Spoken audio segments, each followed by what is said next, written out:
অনেক দিন ধরে বিরিয়ানি খাওয়ার ইচ্ছা হচ্ছিল, তার জন্য আজ বাড়িতে বানিয়েই ফেললাম একদম ঝুরঝুরে বিরিয়ানি।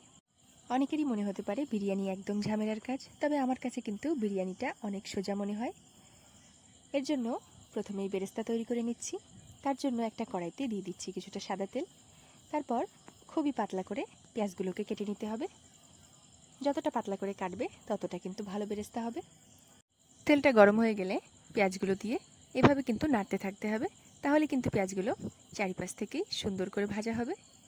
এরপর নিয়ে নিয়েছি গোটা কয়েক আলু। বিরিয়ানিতে আলু ছাড়া কিন্তু একদমই ভালো লাগে না। সামান্য একটু লবণ আর ফুড কালার দিয়ে আলুগুলোকে মেখে নিলাম।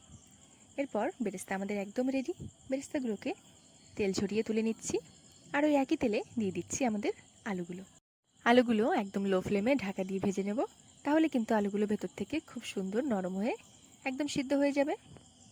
তো দেখো, আলুগুলো কিন্তু আমাদের ভাজা হয়ে গিয়েছে। এরপর এগুলোকে তুলে নিয়ে ওই একই তেলে ফোড়নের জন্য দিয়ে দিচ্ছি গোটা গরম মশলা, তেজপাতা, জিরে আর শুকনো লঙ্কা, আর দিয়ে দিচ্ছি কেটে রাখা পেঁয়াজ। এগুলো একটু ভাজা হয়ে গেলে দিয়ে দিচ্ছি আদা বাটা, রসুন বাটা, জিরে বাটা, লঙ্কা বাটা, ধনে গুঁড়ো, কেটে রাখা টমেটো, আর টমেটোগুলো সিদ্ধ হওয়ার জন্য দিয়ে দিচ্ছি সামান্য লবণ, আর রঙের জন্য দিয়ে দিচ্ছি হলুদ। এরপর তেল ছাড়া পর্যন্ত মশলাটাকে খুব ভালো করে কষিয়ে নিচ্ছি। লো ফ্লেমে একদম ঢেকে ঢেকে কষিয়ে নিচ্ছি। তো দেখো, তেল কিন্তু ছেড়ে দিয়েছে। এরপর দিয়ে দিচ্ছি আগে থেকে কেটে ধুয়ে পরিষ্কার করে জল ঝরিয়ে রাখা চিকেনগুলো দিয়ে দিচ্ছি সামান্য লবণ, আর রঙের জন্য আরও কিছুটা হলুদ, আর দিয়ে দিচ্ছি কেটে রাখা পুদিনা পাতা।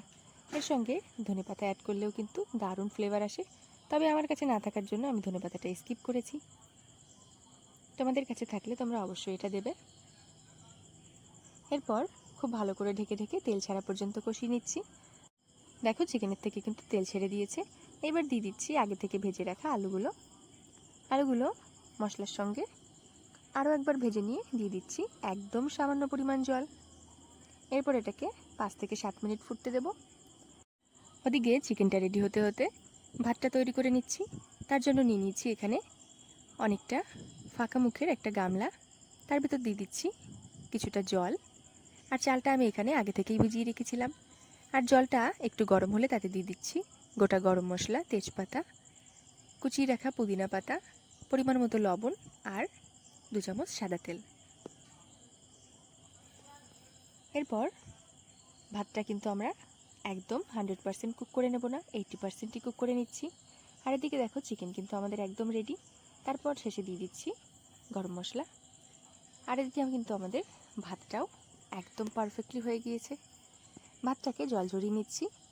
আর এখানে আর একটা বড় গামলা মতো নিয়ে নিয়েছি, তাতে দিয়ে দিচ্ছি আগে থেকে রান্না করে রাখা চিকেনটা। তারপর দিয়ে দিচ্ছি বেরেস্তা, আর দিয়ে দিচ্ছি দুধ, কেওড়া জল, কেশর, রোজ ওয়াটার, এগুলোর একটা মিশ্রণ করে রেখেছিলাম। সেই মিশ্রণটা দিয়ে ওপর থেকে দিয়ে দিচ্ছি জল ঝরিয়ে রাখা ভাতগুলো। তার উপর থেকে আরও একবার দিয়ে দিচ্ছি বেরেস্তা, পুদিনা পাতা কুচি, আর যে মিশ্রণটা তৈরি করে রেখেছিলাম দুধের সঙ্গে, সেই মিশ্রণটা দিয়ে দিচ্ছি। আর দিয়ে দিচ্ছি বিরিয়ানি মশলা, আমি এখানে প্যাকেট মশলা ব্যবহার করেছি। আর ওপর থেকে দিয়ে দিচ্ছি 4 থেকে 5 চামচ ঘি। আমি কিন্তু চিকেনের ভিতরেও বিরিয়ানি মশলা অ্যাড করেছিলাম। এরপর এটাকে একটা অ্যালুমিনিয়াম ফয়েল দিয়ে খুব ভালো করে মুড়ে 10 থেকে 15 মিনিট দমে বসিয়ে দিচ্ছি। তো দমে বসিয়ে দেওয়ার পরে দেখো, এটা তোমাদের খুলে দেখাচ্ছি কতটা ঝুরঝুরে হয়েছে।